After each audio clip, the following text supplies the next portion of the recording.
before we begin, I would like to take a moment to thank our co-sponsors for joining forces with us today.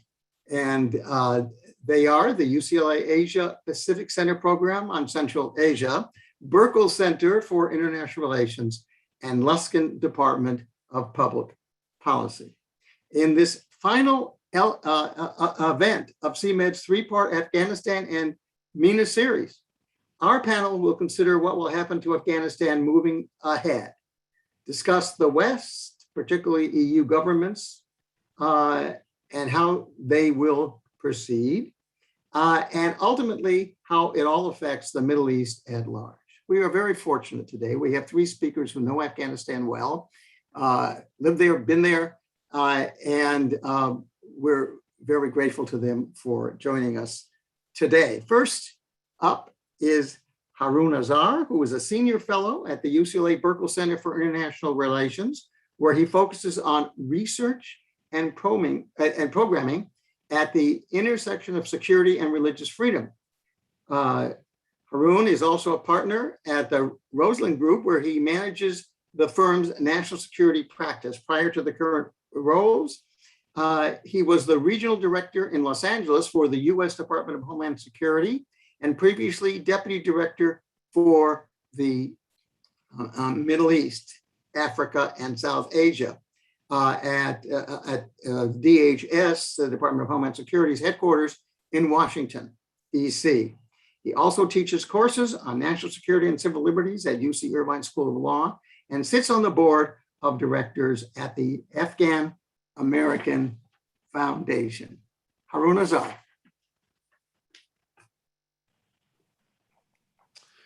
Thank you, Steve, and the organizers of today's event. Thank you to the viewers locally and around the world. I really appreciate your time.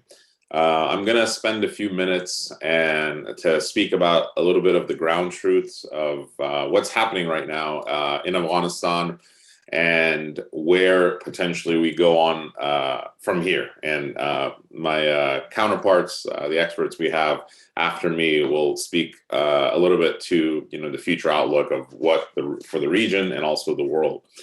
As many of you know, what's happening right now, I mean, I'm not going to comment on sort of the exit and sort of some of the mistakes and I guess the disaster that it was, but the situation and the dire situation right now, and potentially how Afghanistan and its people can pivot out of it into more positive outcomes.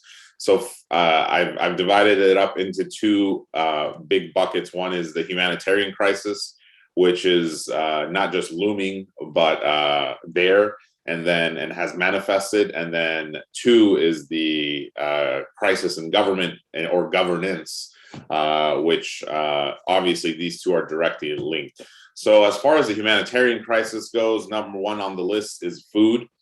There's currently 12 million people who are hungry and suffering from food shortages. Malnutrition is rampant across the country. Obviously, many people know that Afghanistan was heavily dependent on foreign aid, not just by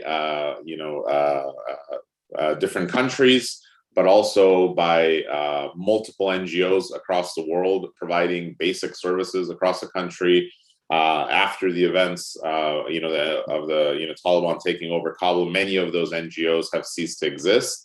Many NGOs operating in the smaller and rural parts around the country were small NGOs operating locally, and many of those have now stopped. Many of the leadership and funding have left the country. And so the issue of food and how to actually give and route the food and aid to the needy across the country is not only a disaster or an emergency of resources, but also of what we would call supply chain and routes and transportation. Not only is the supplies not there, but also the infrastructure and fuel and everything that's related to getting that aid to the people is currently threatened because of rising prices, inflation, and also just the cost of fuel, the cost of some of these basic necessities to even get that aid to the people. So food is probably one of the biggest current crises in the country. Number two is health. The healthcare system is, in some places, has collapsed. In many places, it's on the brink of collapse. Just to give you an example, every 2 hours, an Afghan woman dies at birth.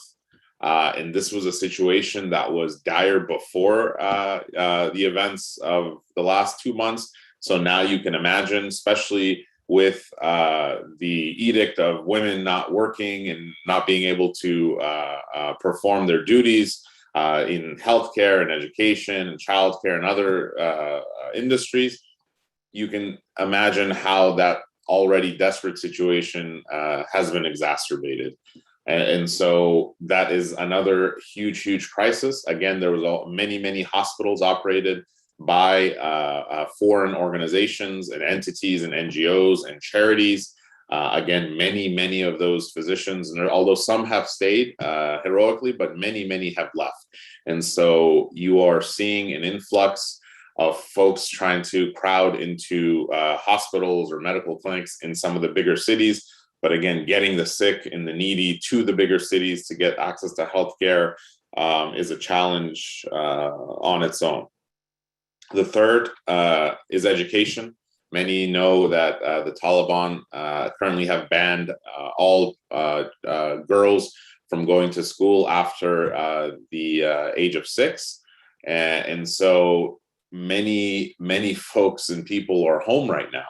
And this is providing not only a situation of desperation, but it's also, again, keeping female teachers, principals, directors, school administrators also home. So not allowing girls to go to school or lack of access to education is not only dire for the girls themselves, but the entire economic system that's also attached to the education of youth, and specifically women and girls from the university down. And then fourth is jobs. Many industries cease to exist. Again, Afghanistan was a very dependent country. Many industries in the country were dependent on foreign aid. And so many people who had jobs as drivers, as logistics suppliers and things like that, a lot of that has also dried up. And so you have this tide of food shortages, inflation, unemployment, lack of education access, healthcare, all unfortunately uprooting itself as you have the government itself in crisis, and also unfortunately as you have a cold winter looming ahead.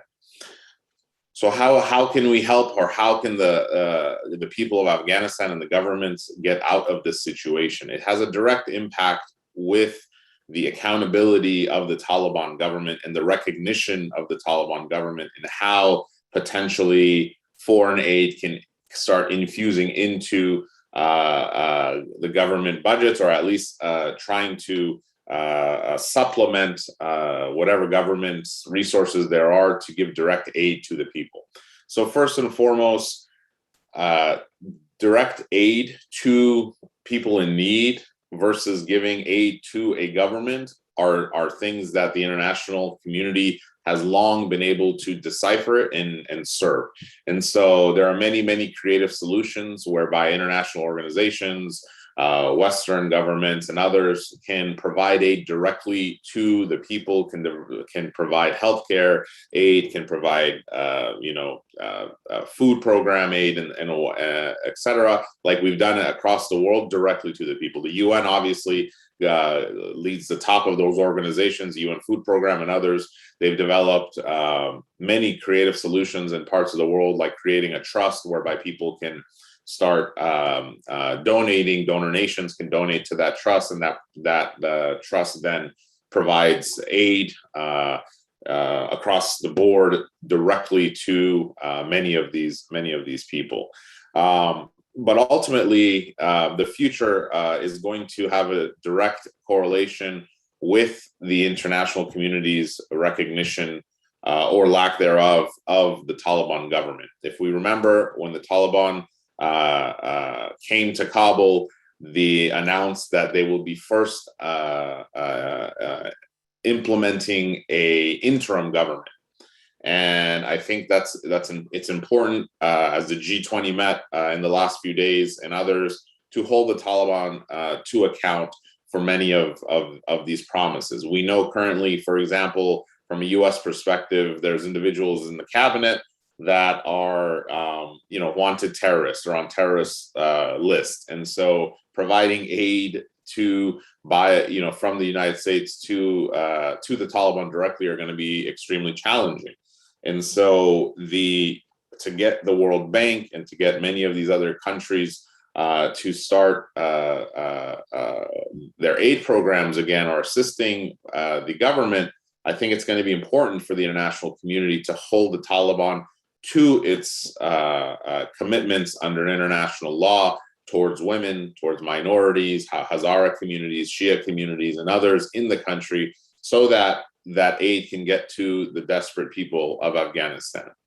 Unfortunately, if it doesn't, then we will continue to see the situation unfold as we are today.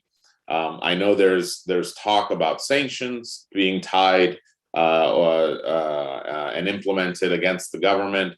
I would just caution those folks who want sanctions that usually the sanctions impact the most desperate people. We've seen that in Iraq, we've seen that in Yemen and other places around the world, where the sanctions, although punishing the governments, they unfortunately punish the lowest common denominator, which is the most desperate in these societies, in a really harmful way. And so I think I'm hopeful that the international community can come in discussions like the US, for example, has had in the last few days, and others, to really hold the Taliban to its commitments towards basic human rights, towards basic access to education and healthcare across the board, notions of equality and notions of basic human rights for everyone in the country. And we've seen that countries, at least the G20 and neighboring countries, China, Russia, and others,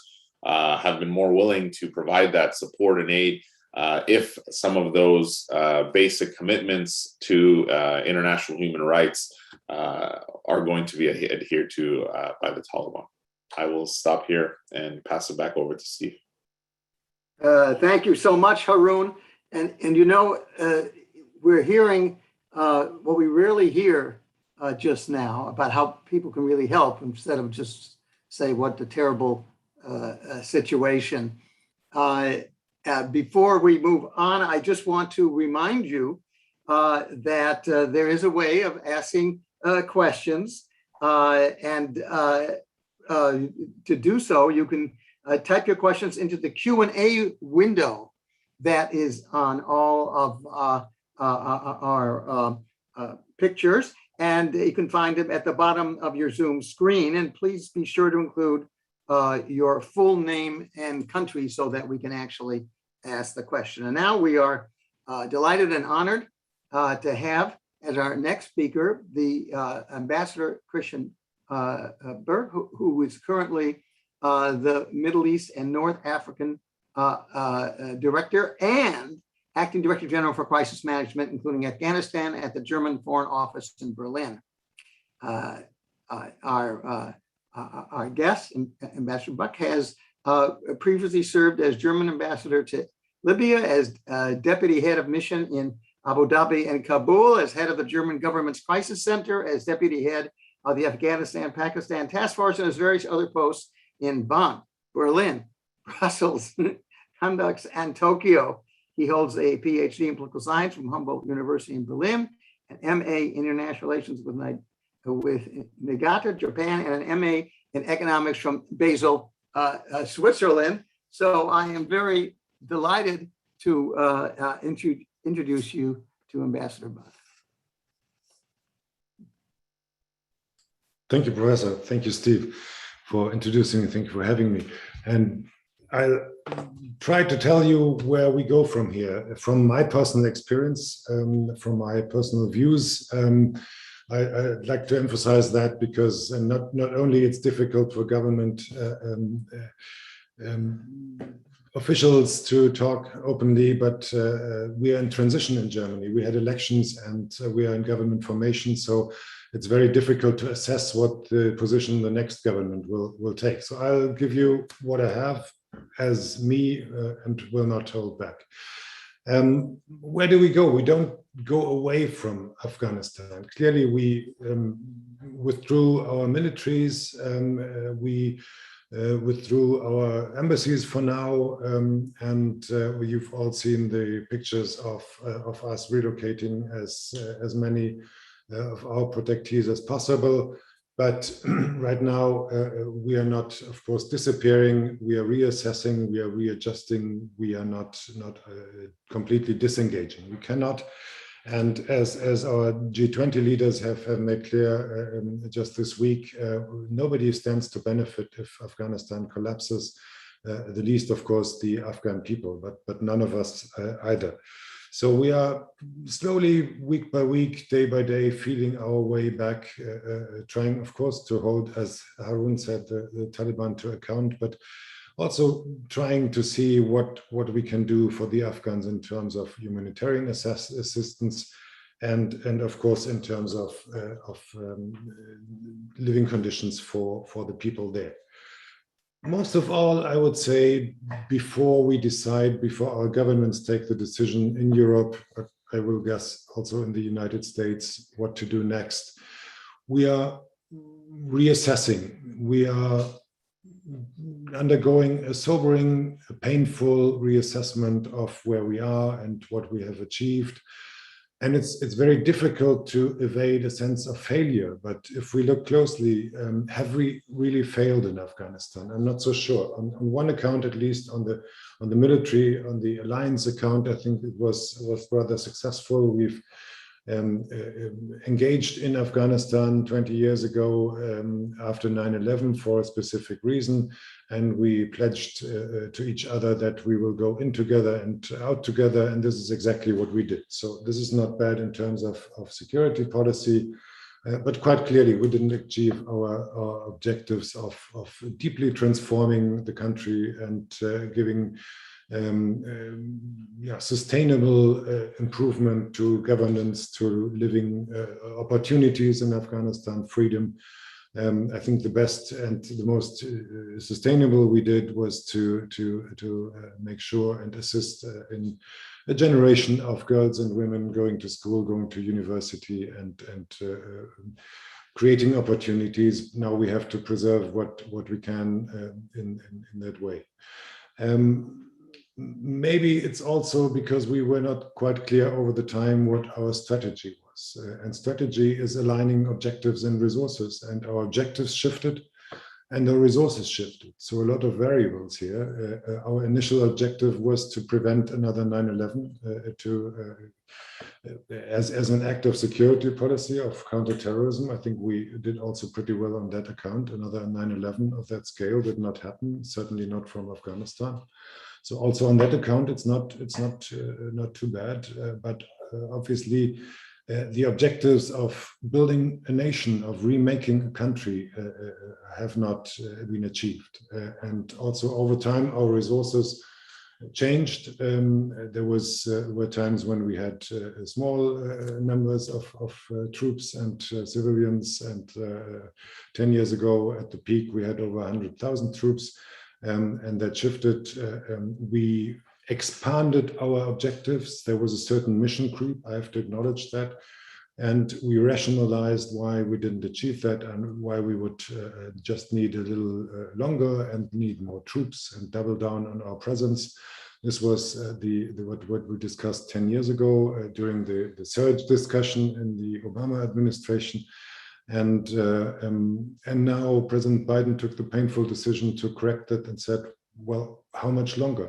1 year, 5 years, 20 years? And I tend to agree to that. It's painful to say we didn't achieve it in 20 years. How likely is it we'll achieve it in 30 years?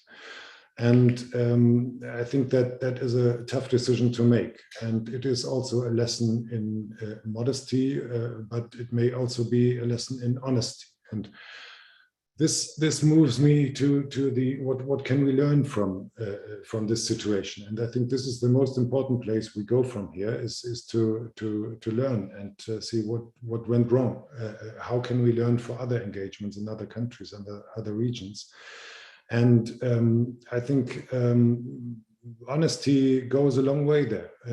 We have to ask ourselves, what can we really reasonably achieve in a given time frame with given resources? Can we remake nations? Can we build nations at all? Can we remake societies?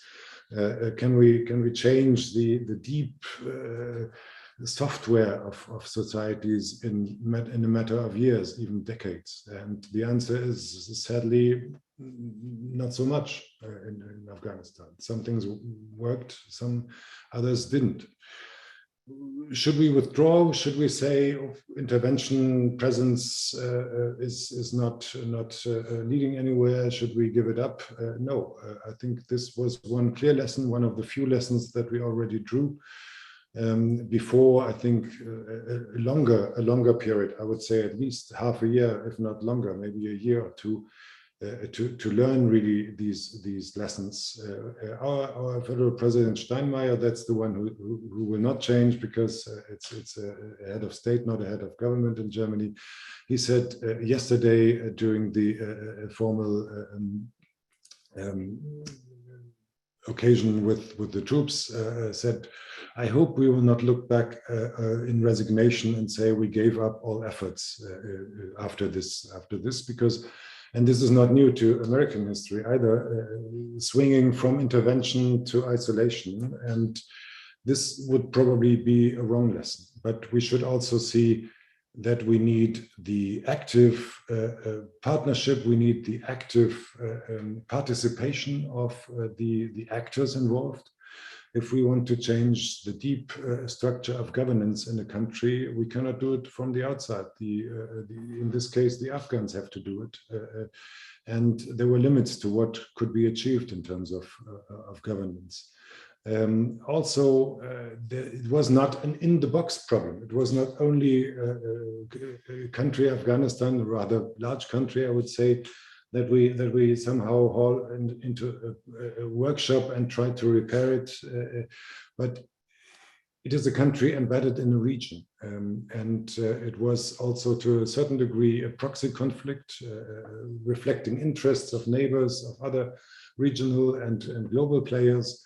To a certain extent, this was also a strategic diversion, maybe to keep us busy, keep us from doing other things elsewhere. And the same holds true for the Middle East. None of the conflicts in the Middle East, I would say, is purely domestic. Some are highly loaded with regional conflicts, with ideological, religious, or geopolitical conflicts. And this is what we should learn and look into. If we see what happens when the West, let's call it the West, withdraws in a matter of days from a country of the size of Afghanistan, this obviously doesn't happen that fast in the Middle East, but gradually there has been a shift of the US over the past few administrations out of the Middle East, more towards Asia, and other powers have exploited that, have attempted to fill the void. China, Russia, Gulf Arab players, Turkey, Iran, of course, and this changes the equation. So this is something we can learn also from Afghanistan. We don't operate in foreign policy in a void. We operate in the region.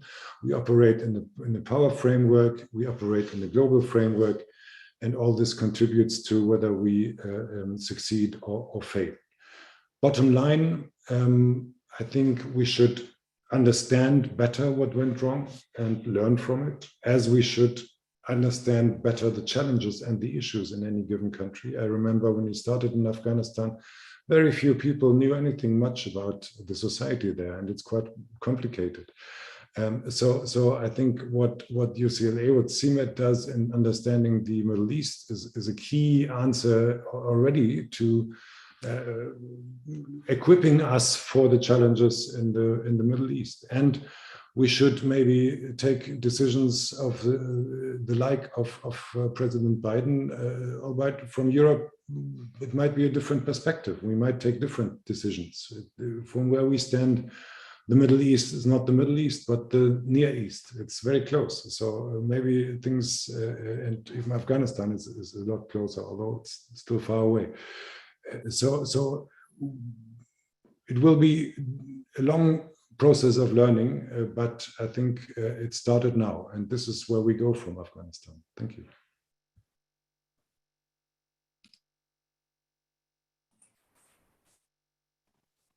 Thank you very much.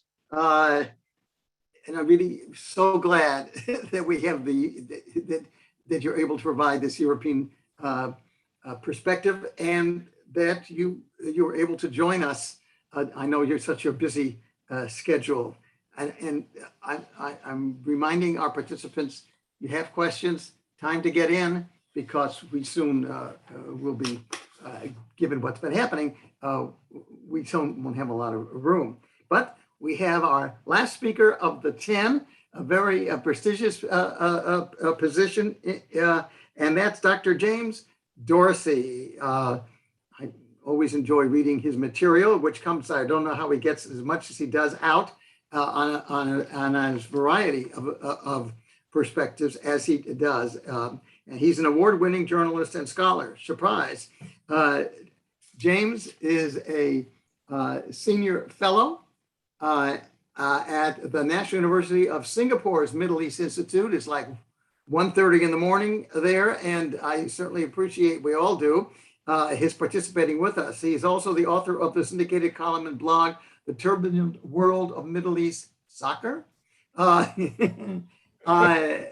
His career has focused on religious and ethnic conflict as a foreign correspondent for the Wall Street Journal, Financial Times, New York Times, the Christian Science Monitor, and United Press International. He has been based in Riyadh, Tehran, Kuwait, Dubai, Beirut, Cairo, Jerusalem, Ankara, Istanbul,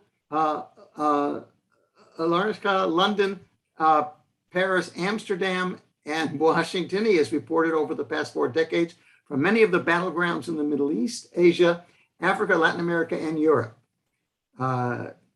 Dr. Dorsey first arrived in Kabul in 1979, a day after Soviet troops invaded Afghanistan. He was expelled from the country several weeks later and has covered Afghanistan regularly since. So it's my pleasure to introduce you, Dr. James Dorsey. Stephen, thank you for the introduction. Thank you for hosting me. Thank you to the audience for joining us. And thank you, Haroon and Christian, for your very insightful remarks.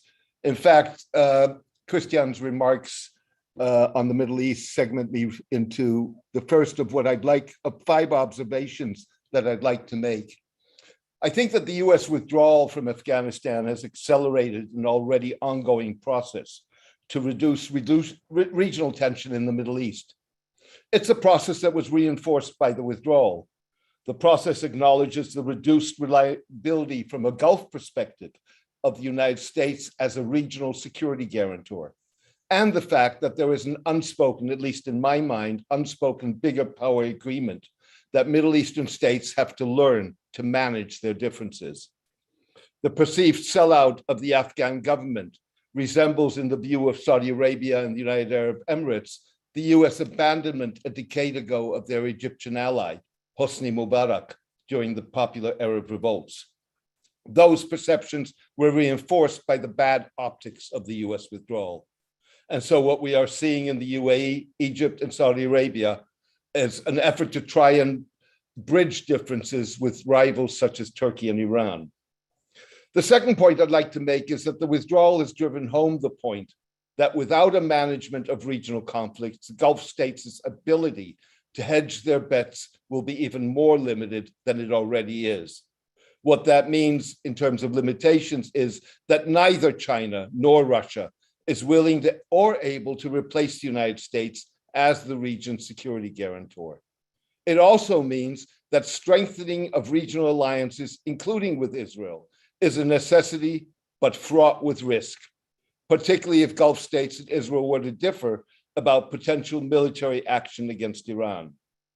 I would note that Saudi Arabia signing in August of a defense cooperation agreement with Russia seems to primarily have symbolic value. No doubt, Middle Eastern states will be monitoring how Russia and China deal with post-US Afghanistan, which is much more part of their backyard than the Middle East is. Gulf states may further find that Russia's track record in coming to the rescue of its allies is as patchy as that of the United States. The third point I'd like to make is that the rise of the Taliban may have been a factor in the decision by the Shanghai Cooperation Organization to accept Iran's long-standing application to be upgraded from observer to full member.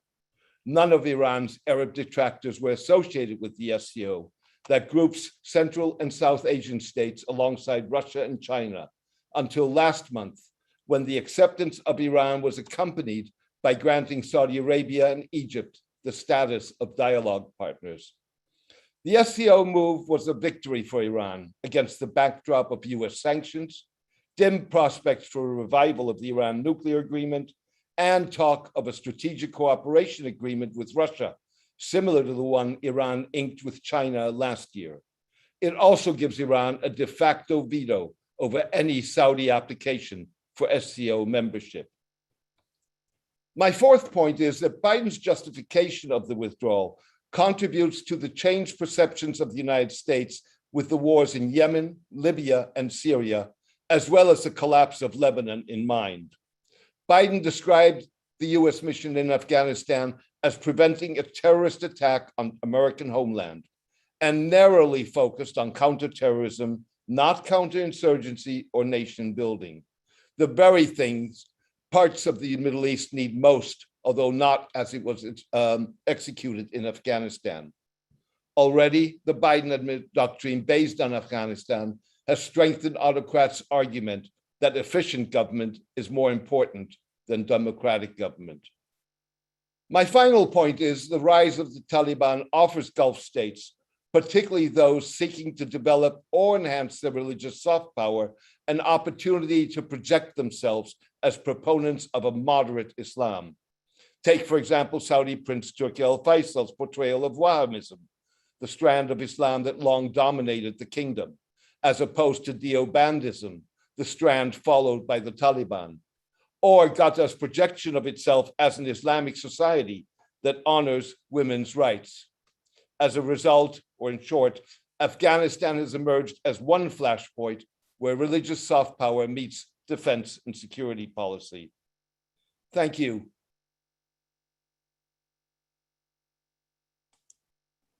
And thank you so much. I want to remind you now that we go to our questions, and we have several already, that the way to do this is the Q&A window at the bottom of your screens.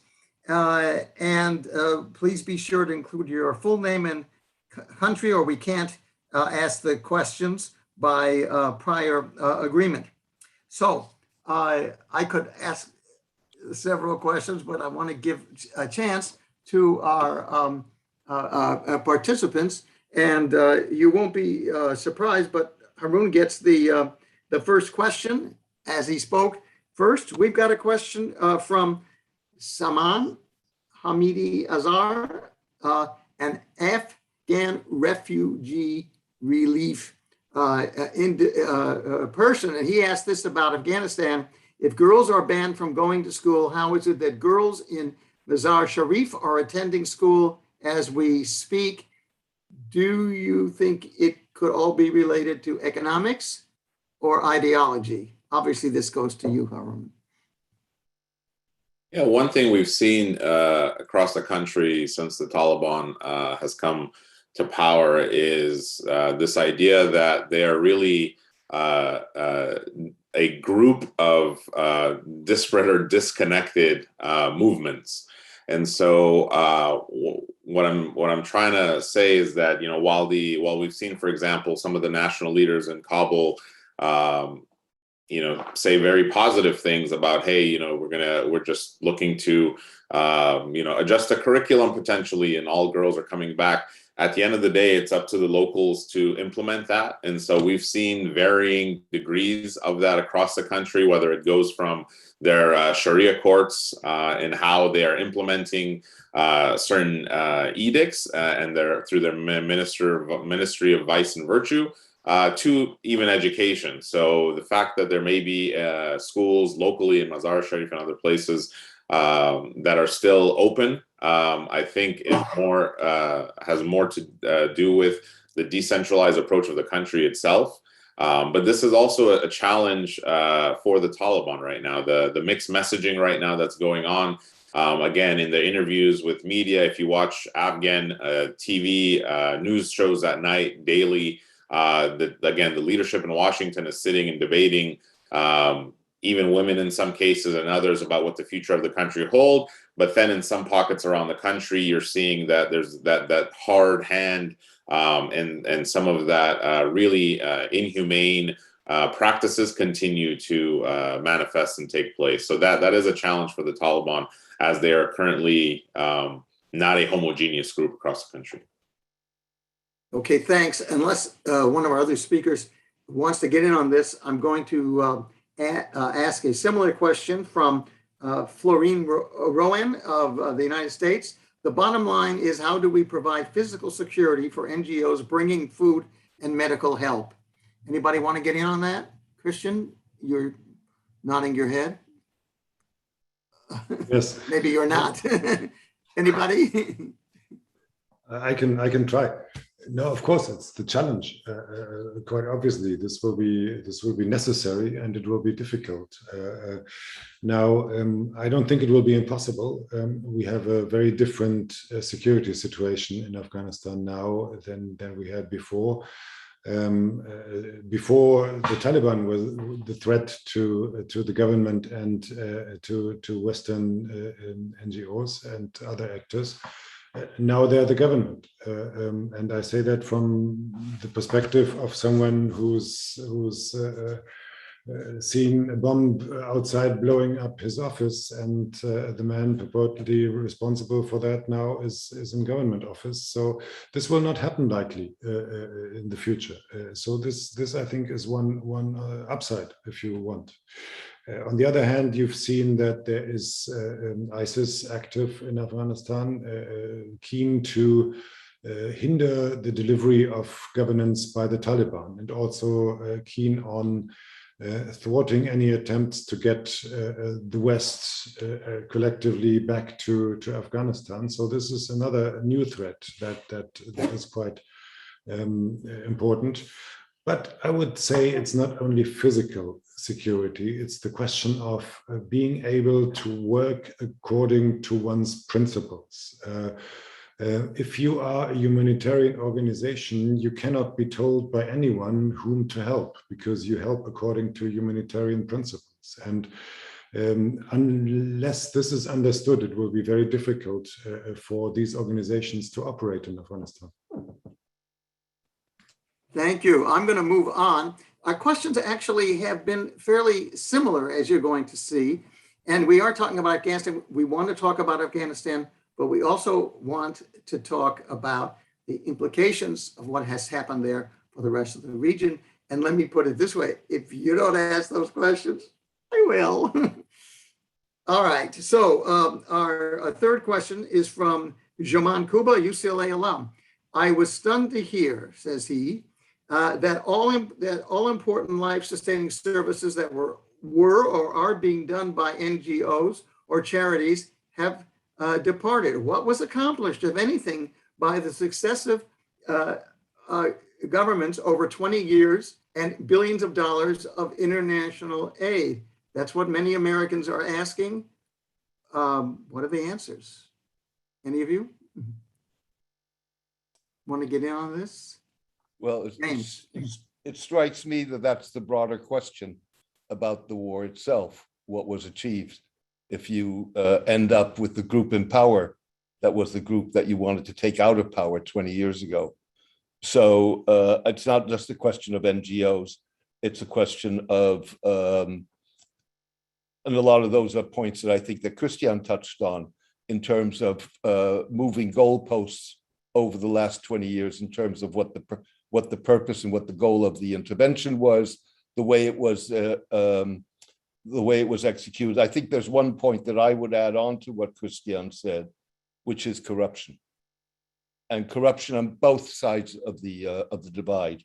So, with other words, corruption that was allowed to continue within the Afghan government, but also corruption on those who were either American or non-American entities that were on the foreign side, and that maybe more than anything else is what really turned the Afghan war into an abysmal failure. This is interesting. You don't usually get that in America, certainly. You don't hear about it. You don't hear about this problem.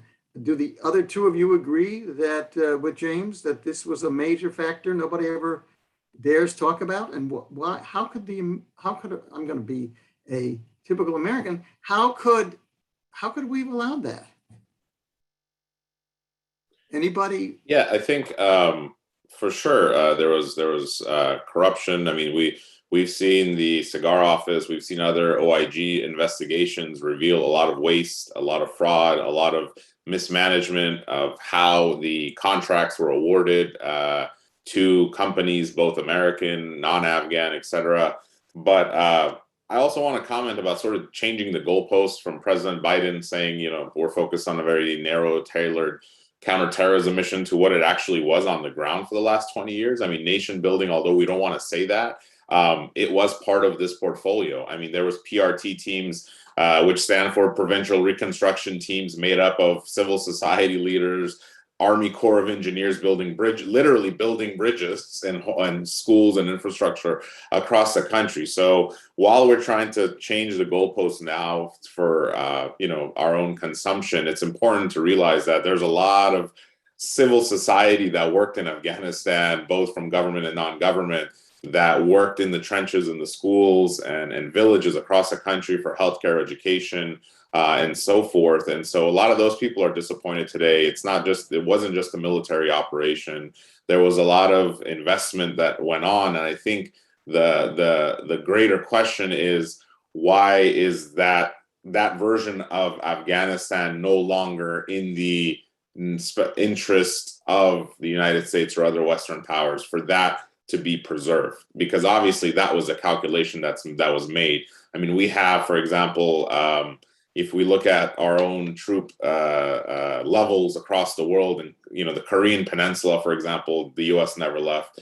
Germany, Europe, we've never left. Different parts of the Middle East, we never left. So the greater question I keep asking to policymakers, members of Congress, is what has changed that the calculus now allows the U.S. to disengage in this form and basically allow Afghanistan to either go back to the Taliban or the proxy powers around it. And do you get any answers? I get a lot of answers. I get a lot of people agreeing. Unfortunately, members of Congress, some of them are asking the same questions. They think that Afghanistan is still a very strategic geopolitically location, right in the middle of Iran, obviously Pakistan, Russia, etc. But I think that gets into another discussion. I think James has talked about a lot of sort of broader implications of the region, which probably are at play. But I think from a micro level, the last few administrations at least has come to the conclusion that public opinion in the U.S. is no longer favorable towards an extended engagement in the matter that we had for the last 20 years. Simplistically, that would be my answer. Obviously, we can have a few more sessions on it if we need.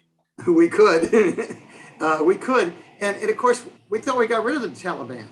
I mean, it's a little scary. We thought there's ISIS, and we think we get rid of these people, and they just come right back. So aren't the West, the Americans, making a major mistake? That's related to the next question from Eric Selkoff of UCLA alum. He says, since Pakistan and Turkey have backed the Taliban, do you think that these nations should be sanctioned for their support of the Taliban? So was it America's mistake, or America and its allies' mistake, or was it just that we had a bad situation with Pakistan and Turkey that made the situation so bad, so difficult? I wonder what one or more of you think. James, you seem to be, you took your, you got on, so I assume you would get in. I think it's a bit simplistic to put the blame on the Pakistanis and the Turks. Really? That's interesting. Let's hear. I think first of all, I think there's a lot of blame. There's a lot of blame to go around, and there's a lot of blame that I think goes to the United States. Having said that, I think one's also got to understand that the Turkish Taliban relationship and the Pakistani Taliban relationship are very different relationships. And I don't think that you could make the argument that the Turks supported the Taliban. They certainly wanted to keep lines open. They certainly want to do so now. In fact, they're now talking about leading a delegation of Muslim ministers, including the Indonesian foreign minister, to go to Kabul to sort of try and convince them that they, as Muslim states, can be models of what an Islamic government would look like, and that the Taliban would best be advised to return to a true path, if you wish. I think that the Pakistani Afghan relationship, there are a lot of people that like to read a lot of things into it, but I think it's a very complex relationship. There's no doubt that clearly the Taliban came out of the madrasas in Pakistan, that they, at the very least, were condoned by the Pakistanis, and particularly by the Pakistani intelligence service. But I also think that the Taliban are a problem for the Pakistanis. And it's a balancing act that they need to follow. And they don't necessarily balance very well. Anybody else want to get in on this? Otherwise, I'm going to move on to a question from someone who I know very well, and I always get her last name wrong. Sima Kelly, see what I mean? Golu, who is from Turkey, and I apologize to her once again. I've done this before. She has an interesting question that gets us into the international arena. And it's her second question. The first one was more like another we've already discussed. China shows readiness to get engaged with the Taliban administration. Actually, I thought it wasn't so interested. I hope that you fellows can correct one of us. How far can this go beyond the reconstruction of Afghanistan? How would the US and the EU deal with the consequences of such Chinese engagement, even if it has its limits too? Anybody want to go this? James is closer to China, sure, where he lives. Unless Christian wants to go. Yeah, maybe I'll start, but Okay. There's a lot. There will be. Thank you, James. Unanswered.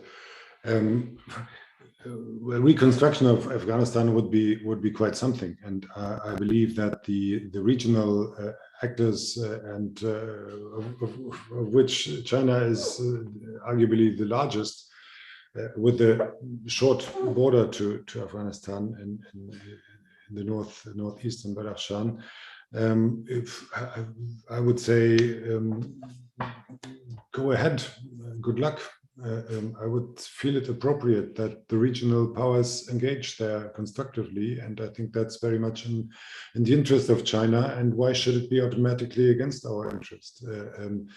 Unless, of course, Afghanistan would be turned into something of a threat vector to us, which I cannot see, because many of the difficulties that we faced were identically faced by the Soviets before us, and will in all likelihood also be faced by the Chinese after us. James, you want to get in? Yes, I do. I think there's several things. First of all, we're nowhere close, not China, nobody else, to discussing reconstruction of Afghanistan. I think that the Chinese look at Afghanistan primarily at this point through a security lens. And in fact, we may see the Chinese posing the first litmus test for the Taliban, because again, my theory is that on the question of militants on Afghan soil, there's an unspoken agreement among various countries that if the Taliban can prove that they are able and willing to control the militants, it's better to have them control it than to have these guys slip across the border because the Taliban will not hand over people, and then you lose control of them. I'm not sure that the Chinese would buy into that. And it may very well be that the first litmus test is that the Chinese say to the Taliban, you've got to extradite your Uyghurs. And keep in mind that the Chinese have a track record across the globe. You look at Egypt, you look at Thailand, you look at Malaysia, of asking and getting Uyghurs extradited. So that's one. The other thing that I would note is that the notion that Afghanistan constitutes a significant economic interest to Afghanistan is maybe false. The Chinese have already lost hundreds of millions of dollars in money that they've put into mining. A lot of the mining is in really remote areas, hard to access. It's going to cost a lot to get there. Lithium, Saudi Arabia Afghanistan may be the Saudi Arabia of lithium. Fact of the matter is that what Afghanistan has is light rare earths. China has 37% of the world's light rare earth. And in terms of the heavy earths, it has secured its needs, at least for now, in the Latin American triangle, lithium triangle. So I think the Chinese are going to be as wary as everybody else is, with one difference: they have a border, and therefore they have not over the horizon, but a direct security concern. All right, Haroon, you might be next, but I'm not going to let you talk because I have a question just for you coming up. And if you want to slip in anything from this previous question, please do. And this is from Anne Moisan of NISA, the group that provided the program last week from Washington. And here's the question. It appears it is a catch-22. Give in to the Taliban's demands and try to relieve the immediate humanitarian crisis and hope the Taliban lives up to promises, or restart aid after promises are met. What are the chances of success with each approach based on the Taliban's track record so far, and do the citizens suffer either way? Not an easy question. Yeah, no, I think based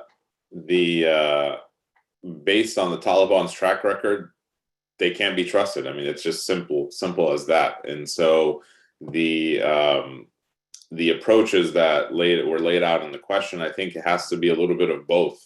I think you have to provide direct aid to the people. I think that is of utmost concern. You don't want to exacerbate the pain and suffering on the Afghan people that have been caused by a change of government or a change of, whatever that circumstances is. You want to alleviate that as much as you can. I think if all things being equal, if you can alleviate the pain and suffering of the people while giving the Taliban a little bit of money, then I think most people would accept that reality, as unfortunate as it is. But I think this is what's been discussed in the G20 and other places, is how much do we, what is that litmus test for every country? What is the litmus test for all these different organizations? And a lot of it is some of these basic rights, right? Some of the basic negotiations. If you look at, the Doha agreement and whatnot, what were some of the basics that the Taliban had agreed to? Right now, I think the challenge is just holding them to those as a starting point. Going back to that initial agreement that the U.S. brokered with them directly, and holding them to account, I think that should be the starting point for any direct aid to the government. But I'm going to repeat it, the situation with winter coming and whatnot. I mean, you can't let all of these situations, security situations that we're talking about, are going to get absolutely exacerbated if the humanitarian situation gets more desperate. And so you have to immediately try to alleviate the humanitarian situation. And if that includes some assistance to the Taliban, then so be it at this point. Agreement. The two of you, our two other speakers, are nodding their heads. Do you both agree with that final statement? Christian? Yes, I do. There's no possibility to attach strings to humanitarian help. We do it because we think it's necessary, because the people need it. And it's need-based, it's not conditions-based. And there are other parts of our engagement, financial and otherwise, that we can leverage and attach conditions to and see whether the Taliban live up to it. But it's two distinct parts of what we can do. James, I think you probably don't want to get in, so I'm going to move on. Very important question and answers. And now I'm going to come to a question. I don't know how you can answer this. And so let's be quick. If you can't, I couldn't. Marina Ingman, a UCLA alum, shows you the high quality of UCLA. But she asks, how much in tons of what food is needed? Do any of the three of you have any answer on that? Okay. So Marina, we don't have an answer. If we at CMED find something, we'll certainly pass it along to you, and we apologize. There's certain, I'm not sure that anybody could answer that, actually, and that shows you how difficult the issue is. So let's move on to Hannah Ludden at Bonn University. I spoke to my relatives in Herat, Afghanistan yesterday. All private schools are open. All private schools are open to girls of all ages, she says. Women are also back to work at the banks and the airport. Public schools are not open yet. But my friend who is a public school teacher told me she has received her salary. In addition, in Herat, the residents are telling me that corruption, theft, bribery, and kidnappings have been reduced greatly. Their main concern is the high food prices. Any reaction to that? Does this fit what you've been hearing or what you think, any of the three of you? James. It would be a piece of very good news. I would be very happy to hear that and see that in other parts. So maybe it's just the impossibility to control all parts of the country. But if it's so, it would be good. There are similar reports, for example, from Mazar Sharif. I think what it is really, it depends. It's point your finger at the map, and the situation is going to differ from one part of the country to the other. I also think, and Haroon pointed that out very clearly, that you have a disparate organization, and it's not quite clear how much control there is from the center to the parts across the country.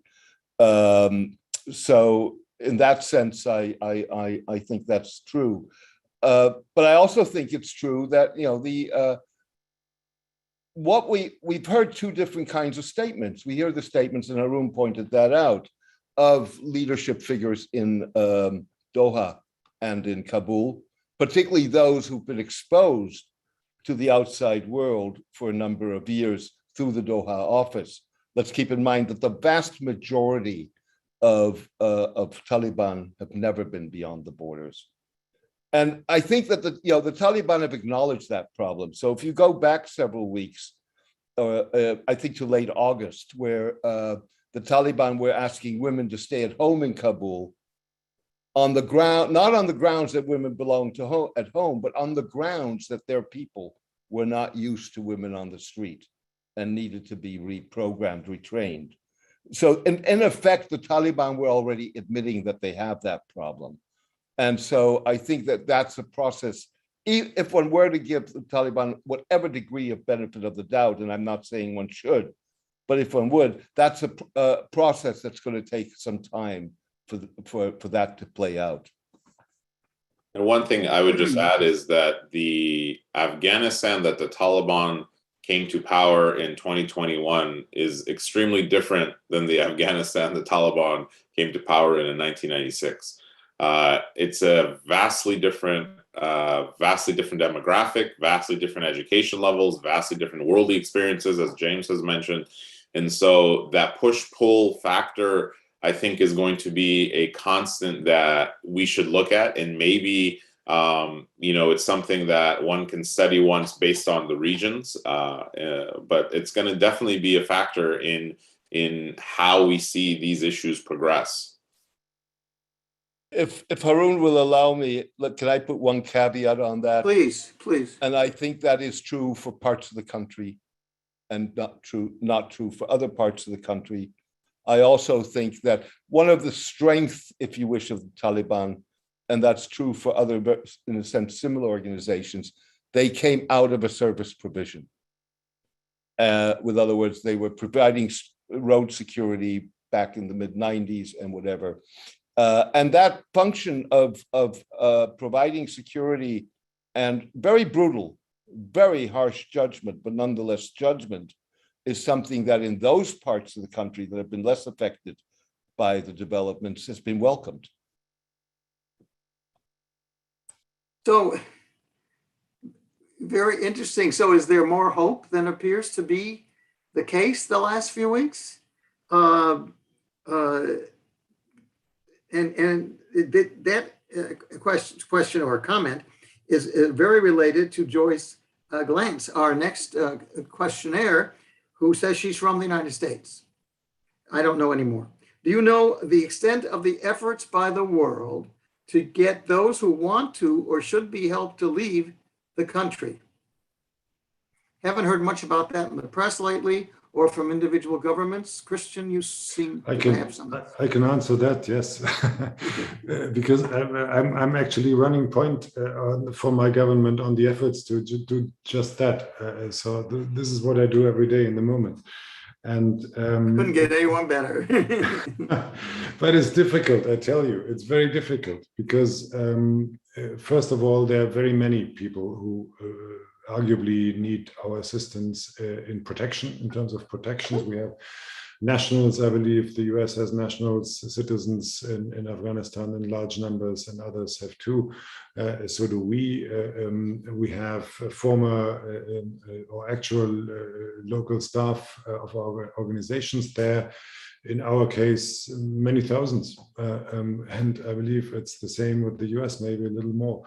And we have also a number of people we know and have identified as requiring particular protection: human rights activists, human rights defenders, journalists, you name it. And it's a rather large group of people, and it's rather difficult to persuade the powers, the Taliban in the moment, to let everybody go, particularly those who are highly skilled, because they rightly fear a certain brain drain from the country.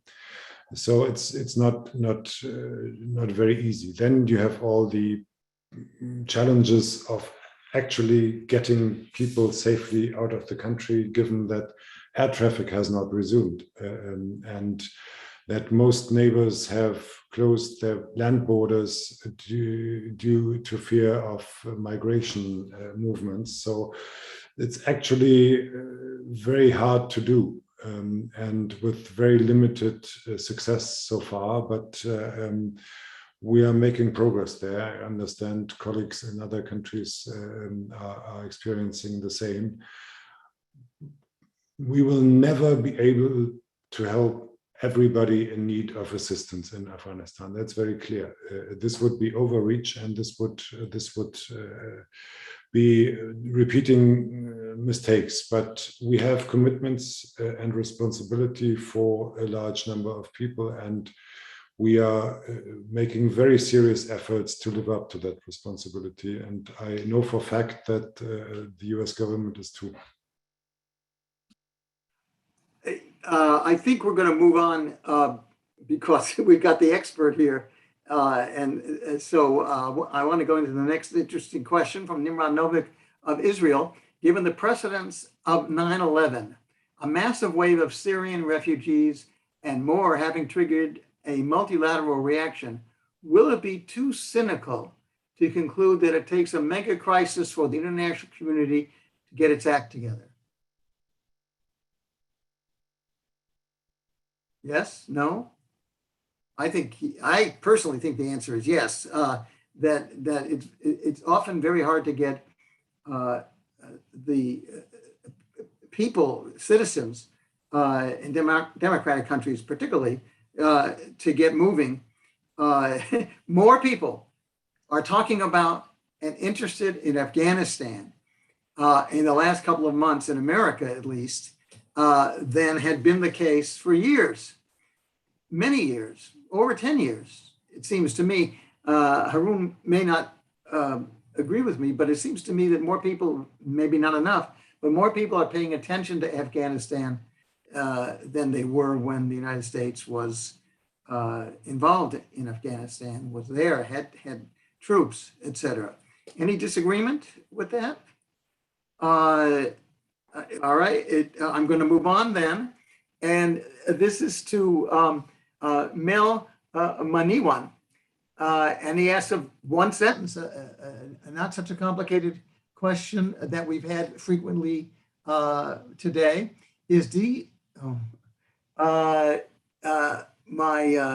My connection was moved, and here we are. Is decentralization of power away from Kabul likely? What do you think, gentlemen? Anybody have a thought on that? I think, yeah. So I think if you look at Afghanistan and let's say the last time we saw some stability for long periods of time in the 50s and 60s, there was obviously somewhat of a democratic monarchy, and with strong governors, though. With governors in all of the different provinces that reported to the national government, but definitely was the primary power broker in each of the provinces. And so I think a model. I don't think a government completely decentralized with Kabul having little say, but a government in which the central function of the government, foreign policy, things like that, are handled by Kabul, with a strong regional governor or provincial leader, whatever you want to call it. That's something that's been in the history of the land, and so it's not something that would shock anybody. Anybody else want to get in? Otherwise, let me go to a previous question that we didn't really answer.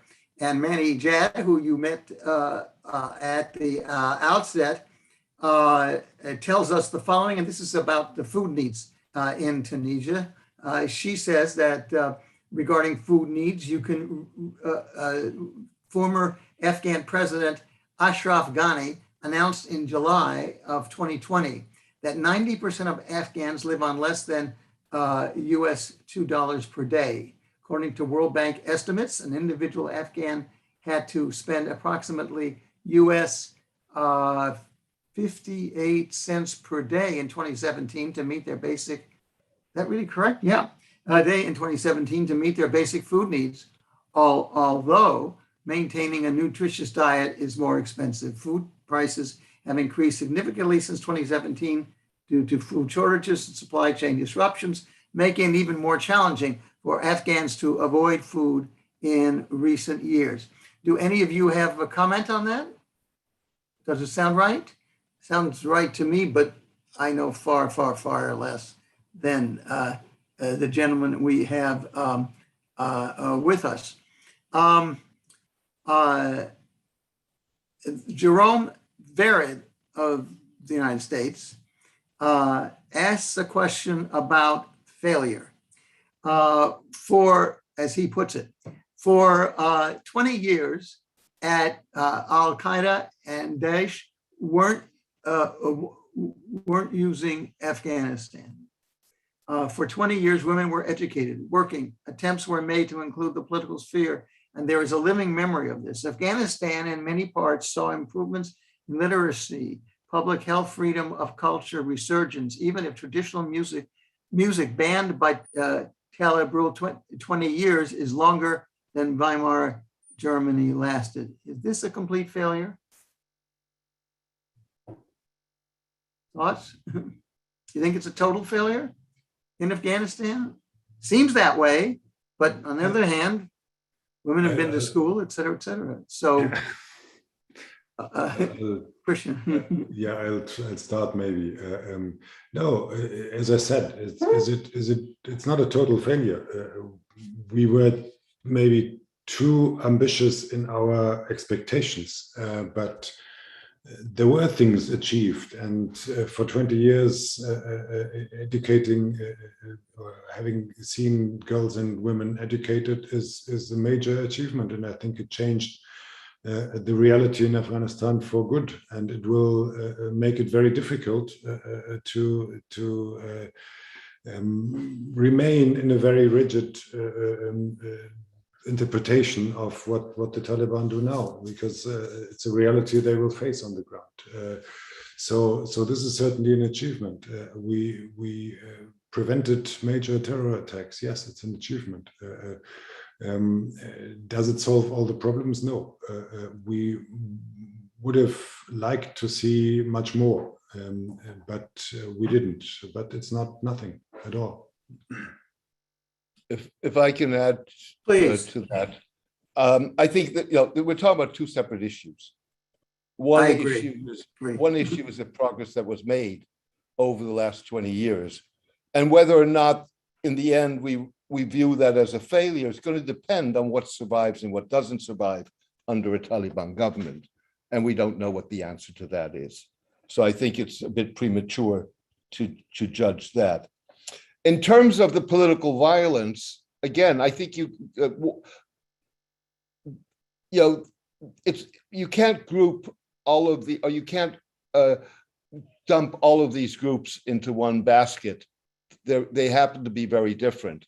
I think the lesson that Al-Qaeda drew from the Afghanistan invasion was that it paid a very heavy price for a very spectacular operation. And strategically, it has moved away from that strategy. With regard to the Islamic State wasn't born in Afghanistan. In contradiction to Al-Qaeda, it built its territorial base in Syria and Iraq, and it has an affiliate in Afghanistan. And I'm, at least in my mind, not clear what the relationship is between, if you want to call it Islamic State Central, and those affiliates, and whether or not we're just talking about a franchise. So that's one question. The other issue is that the Islamic State still maintains a strategy of spectacular attacks on Western targets, preferably in the West. Whether or not Islamic State Khorasan, the South and Central Asian affiliate, is capable of that is a question and only time will tell. Okay, let's move on. Another question from Sima Kaleglu of Turkey. How would the G20 leaders pledge of $1.5 billion avert the economic collapse in Afghanistan unless the Taliban government is recognized? Also, do you have any idea what the approximate amount of the Afghani funds is currently frozen? And I think we've kind of dealt with that, but if you have anything else to say, please let us know. Anybody want to take this on? That's why I kind of saved this question. but do you see any, let me put this a different way. Do you see any chance of Afghanistan being, and I guess to some extent this is for Christian, that the Taliban government would be recognized by anybody in the West or anywhere else? I think the jury is out, and there I will borrow James. It's premature. We don't know. The last time around, there were exactly 3 countries recognizing the Taliban, and not more over all the period. We don't know, but there will be some kind of de facto dealing with the powers in Afghanistan necessarily, and international law doesn't make such a difference whether countries recognize the Taliban. If you exert power, the power of the state in a certain territory over your population, you are responsible for that nation basically, and they have to, whether we recognize them formally or not, be accountable to international law. They have to somehow deal with the rules, at least. I'm not saying they will have to abide by the rules, because we don't know whether they will, but we can still hold them accountable without acknowledge them without recognizing them. And I think what we'll see for a while is acknowledging that they're there without recognizing them, because recognizing them is a reward for something that we think is not warranted, as much as we see the governance there. So recognition has to be earned. Acknowledgement is just acknowledging that a situation exists, which it does. All right, let's move to Ottawa. Hamid Georgiani, who's been a regular here, and thanks all of us with kudos, and then gets in to an issue which is a fairly long question, but which is interesting. For overall, I tend to agree with Haroon and others regarding the experiences of formulating a solution for Afghanistan.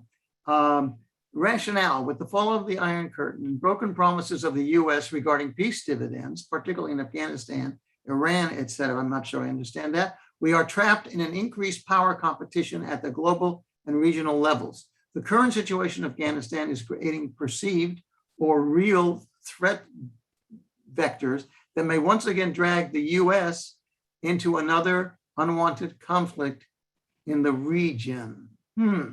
I would appreciate your thoughts. Anybody want to get into this?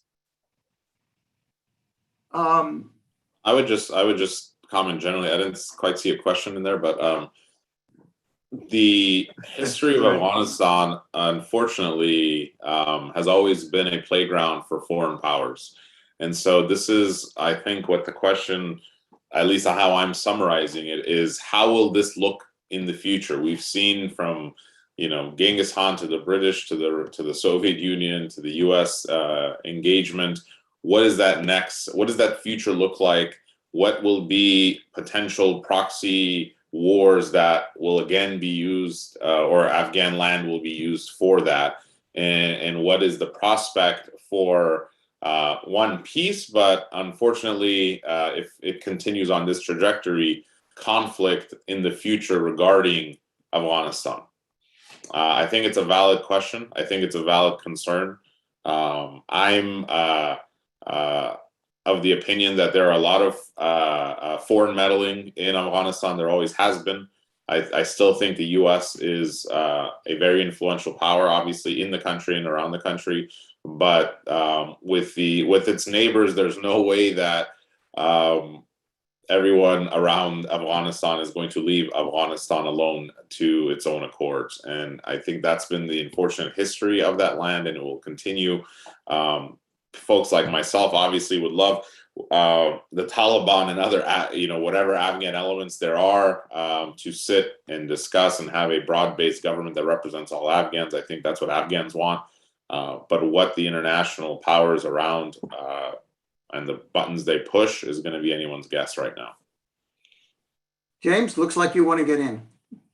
I just wanted to make two remarks. I think one, or maybe three. First of all, the withdrawal from Afghanistan is de facto, whether one likes it or not, a withdrawal from Central Asia. And so much of what may be seen is going to happen in Central Asia, whether that's Pakistan, whether that's Iran. The likelihood of the Americans getting back drawn into a war would really only be if you had a repeat of something on the scale of a 9/11, or maybe the embassies in Africa in 1998. But I don't see the Americans going back in there.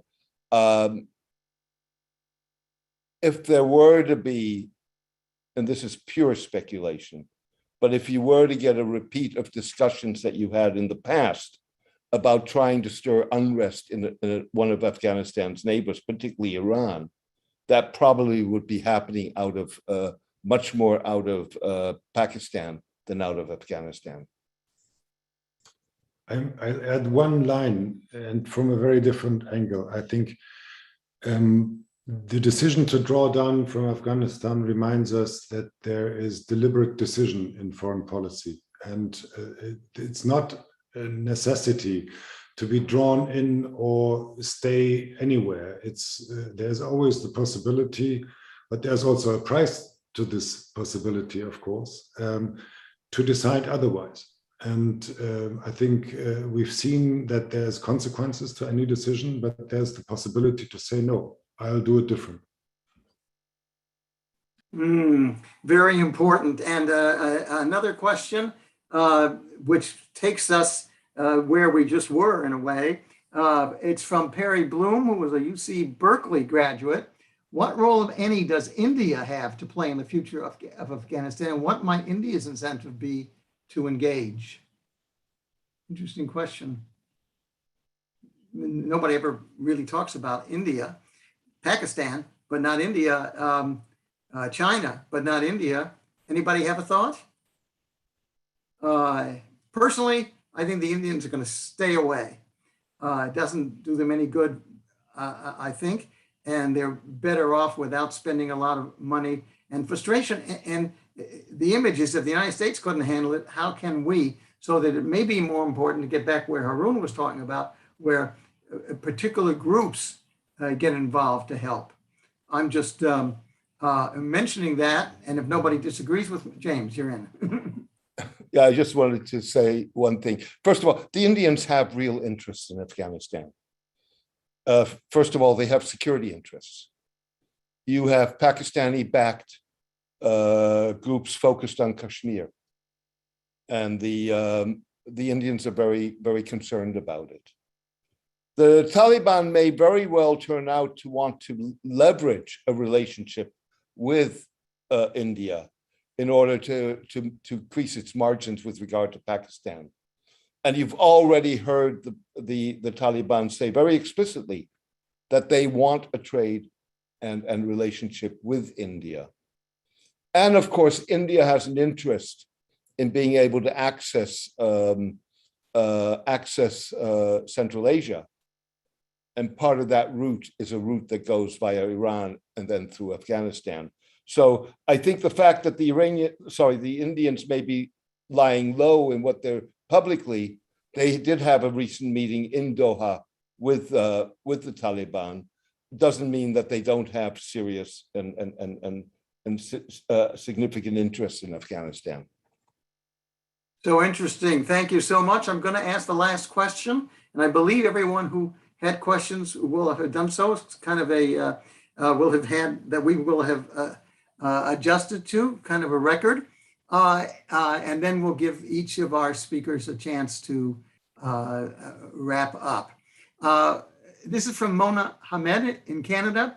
I totally agree with what was said about corruption. As of right now, there are some NGOs that are still operating on the ground without being endangered. My question is, why can't similar work by other NGOs who have left the country be continued if the corruption and personal benefiting from the corruption is not the main root cause of the problem?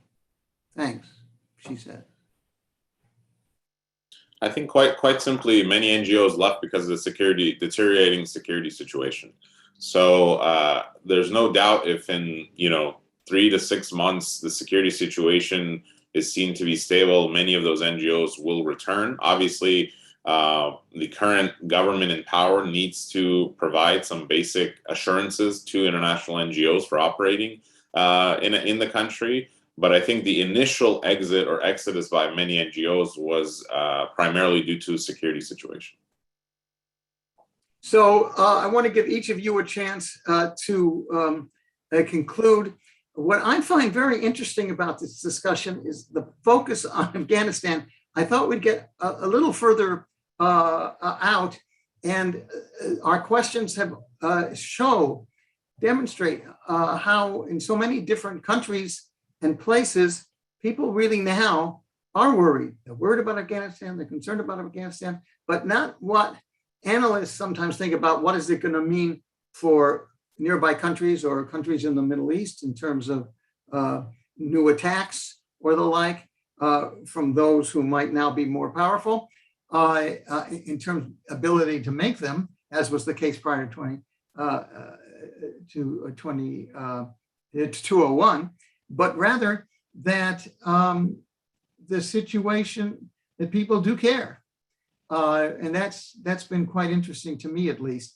So Haroon, we'll just go the same way we did last time. You have some final remarks?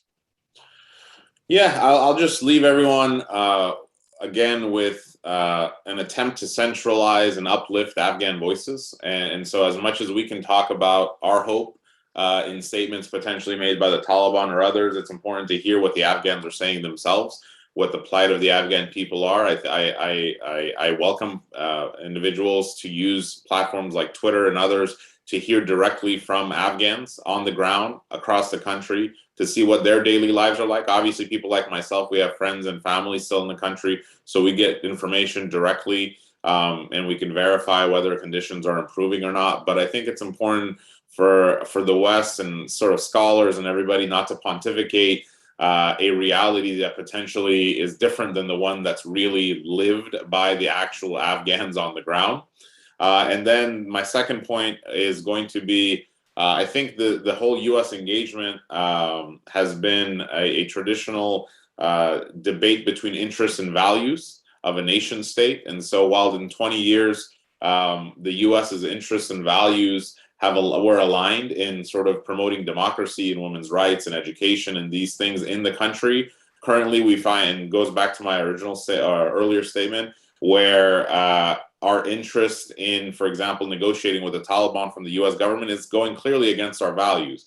And I think that similar calculation is now going to be made, or is being made, by all the countries around, by our Western European allies. And it'll be interesting to see, just as a student of international relations, in how that interest versus value aligns or doesn't align. And yet, we can see how policies are now made vis-a-vis the Taliban as we're moving forward. Thank you again. Thank you so much. And it's a definite slide into what Christian may have to say. It couldn't have been better for Christian. Thank you. I'll be short. I think we have Afghanistan is a lesson in being a little more modest and realizing what we can do. If we want to help people and governments improve their daily lives, improve governance, which is clearly also in the Middle East one of the key challenges, we have to think harder how we can achieve that. Quite obviously, it is not so easy to just transplant it into some other system of society and governance. We have to make offers. We have to understand the situation, to assist, maybe to enable and empower, and serve as example. And if people want to emulate this example, fine. If they don't, well, that's their choice. I think we need to understand how much or how little we can change and which way is the best to do that. Yep. And James. Let me make a brief geopolitical point and a brief Afghan point. The geopolitical point, I think, is that fundamentally, the US withdrawal from Afghanistan doesn't change things in the Middle East. It reinforces trends that were already taking place. It doesn't shift the tectonic plates, if you wish. The point on Afghanistan, I want to pick up on Stephen's point about caring and on some of the things that Haroon has said over the last hour, but reframe and basically leave it with posing a dilemma. And the dilemma is that you want to use whatever leverage you have on the Taliban to pressure them to do certain things. The dilemma is you're fighting this over the backs of millions of people who are innocent, and it may be their battle, but it's not their priority at that moment. And that really is the dilemma that I think policymakers are dealing with. Well, we've come to the end of a fascinating program. I don't think you can get three better analysts, specialists, and people who know Afghanistan, which is why so many of our questions did go to Afghanistan, because our audience realized that they were dealing with people who knew what was really happening in a way we haven't really gotten often, or at least sometimes in the last few weeks and months. So we want to thank our speakers so much for joining with us and giving us the time, and also like to thank the people behind the scenes who make all of this possible, Salome Mahajer, and of course, Emily Pistole and Sasha Visnerov. So they do work for many days, actually, to make all of this come out and work so smoothly. And CMED will be doing more of these kinds of programs, not so much on Afghanistan, but it'll come in, I'm sure, over the weeks to come. If you're about to see something on our screen, and if you are interested in learning more, please see that screen as before you. So then again, thank you to our speakers, and goodbye, everyone. Thank you very much for having me. Our pleasure, my pleasure.